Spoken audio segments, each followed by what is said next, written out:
लोक थांबतात रस्त्यामध्ये, लोक थांबून स्वागत करतात, त्यांचं प्रेम आणि आशीर्वाद देतात. एकंदर चांगला प्रतिसाद आहे. दुसरीकडे दिल्लीत चालू आहे, आपण पाहिलं असेल तर शिष्टमंडळ आज बैठक केलं होतं, मात्र अद्याप कोणती बैठक झाली. दिल्लीत एक भयानक प्रकार सुरू आहे. शेतकऱ्यांना जसं आपण पाहताय अतिरेकी असल्यासारखं त्यांना वागणूक मिळत आहे आणि दुर्दैवी आपला कृषीप्रधान देश आहे आणि अशी वागणूक शेतकऱ्यांना मिळणं, अन्नदात्यांना मिळणं हे भयानक चित्र आहे. जरांगेंची प्रकृती ढासळतानाच पाहायला मिळते मला जरांगे. बरोबर आहे, पण आपण पाहत असाल की एकंदर त्यावेळी देखील मी जास्ती काही ह्या विषयावर बोललो नव्हतो, कारण मुख्य गोष्ट हीच होती की विश्लेषण झाल्यानंतर आता आपल्याला कळते की मुख्यमंत्र्यांनी फसवलं होतं आणि मुख्यमंत्र्यांची जी घटना बाहेर मुख्यमंत्री आहेत त्यांचं जे स्टेटमेंट होतं आपलं काय बोलून निघून जायचं हे आता खरं ठरतं. लोकसभा निवडणुकीच्या पार्श्वभूमीवर जळगावकडे आज आपण आलात आहे. जळगावमधून खरं तर मोठ्या प्रमाणात फटका पडला होता शिवसेनेला.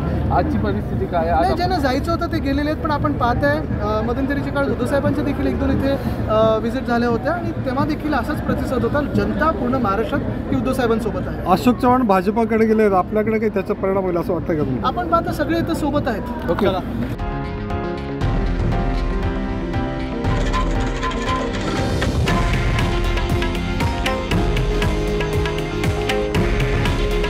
हे आहे देशातील नंबर 1 न्यूज नेटवर्क आणि आपण पाहत आहात TV9 मराठी. काळजी तुमची, हित महाराष्ट्राचं.